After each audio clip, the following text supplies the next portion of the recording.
Tatsuki, kumusta na si Nanay Josie?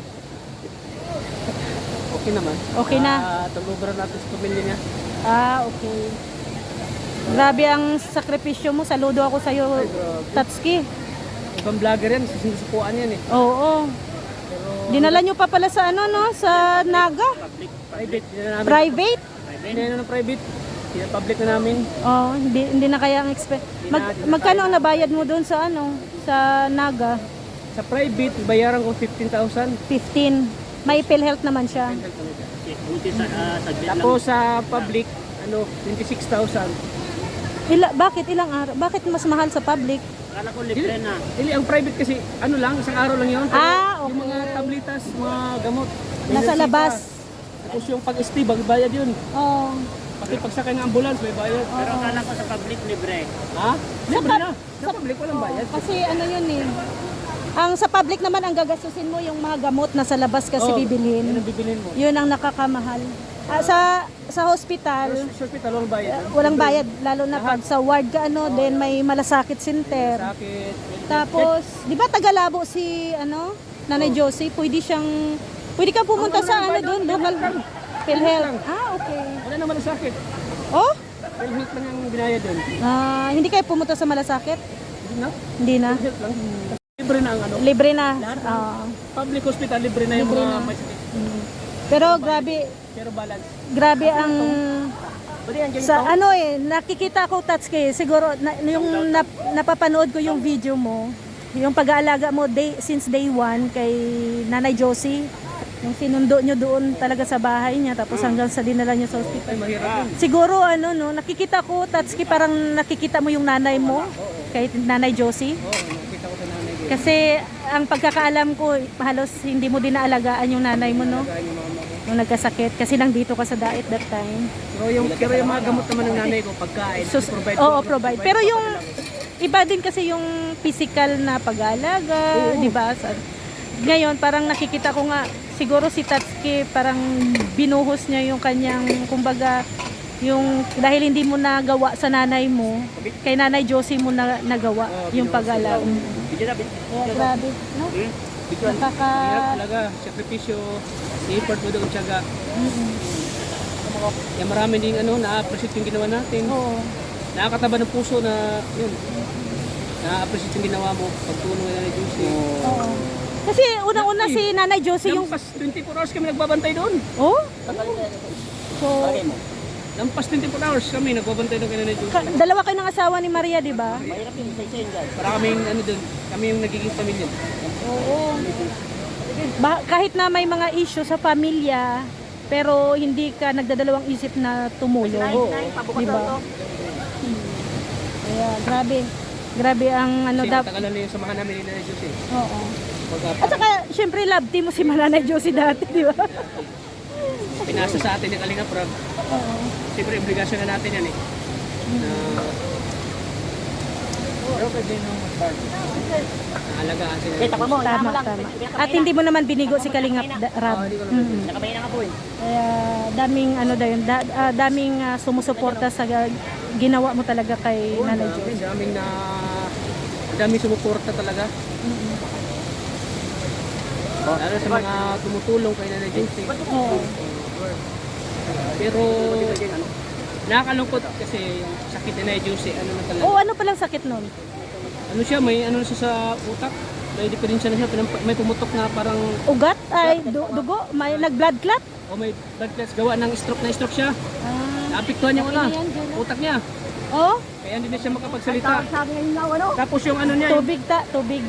cancer sabi, mayuma. Mayuma. Isipin mo may siya, may cancer sa mayuma. May bidsor.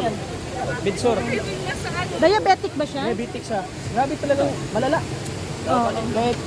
Kahit pag sabihin natin pinakamagaling pa na doktor yung mag sa kanya, Oo. yung magagamot, hindi na kaya. Pero sumuko na rin yung doktor. Sumuko na rin yung doktor. Sumuko na rin. Kaya So, sabi ko sa pamilya, pero nailabas na siya sa ospital. Diyan mo ilalagay din.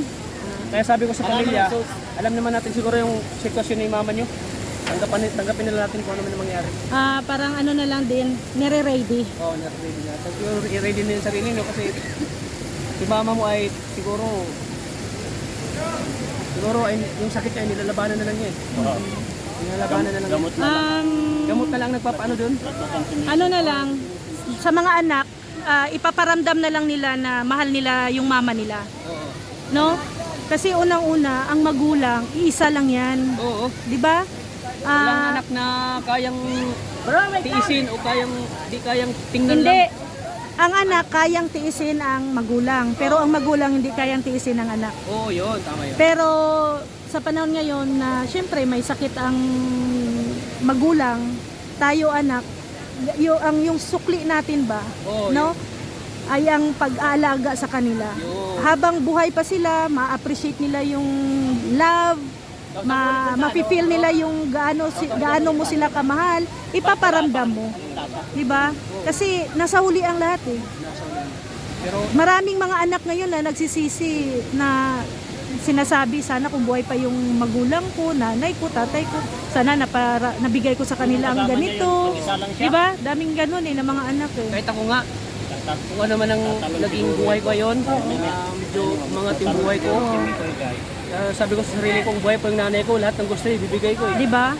Lahat ng gusto niya, maibigay ko lahat. Sa ngayon ha, sa ngayon. Pero Ano yan? Kaka ko Na- wala eh. Pero Yung sa pero akin, hindi na nasabi mo ba kay mama mo na mahal mo siya? Oo, mahal ko siya. At least yun pa lang. Pinaramdam ko sa mama ko na mahal ko siya.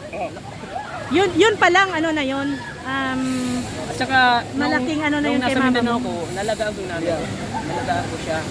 Hanggang siya nag-birthday siya, ako naghanda sa kanya ng birthday niya, ang saya-saya ng nanay ko. Pinaghanda ko siya ng... Yun na pala yung last birthday niya. Yun na pala yung last birthday na, na kasama ko siya. Ay nako.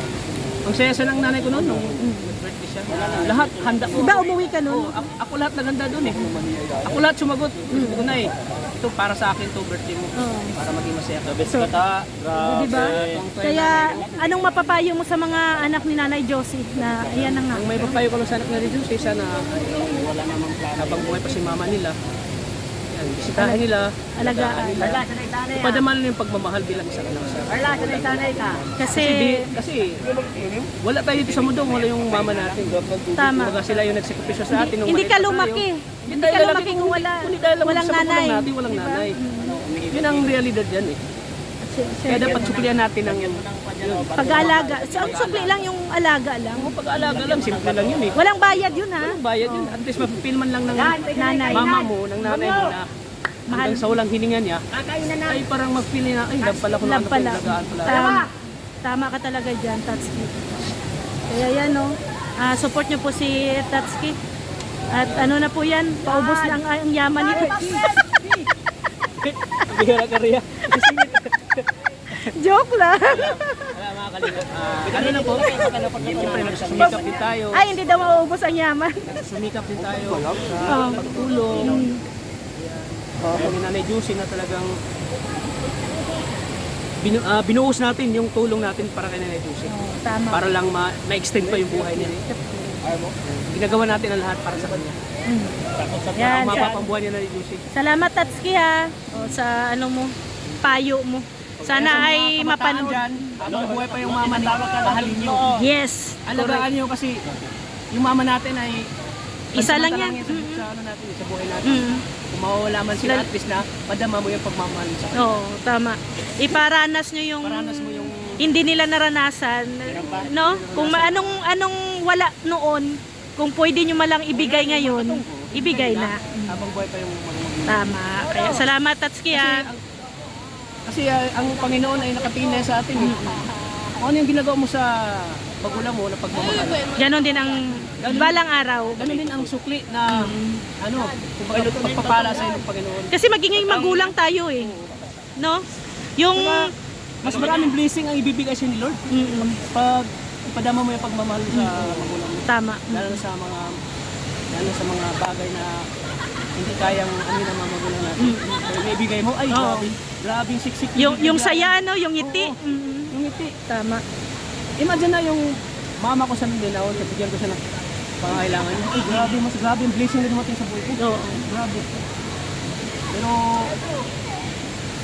Pero tanggap ko naman na nawala yung nanay ko dahil siguro May- sabi ng nanay ko, nak, iiwan na kita kasi okay na yung buhay mo. Oo.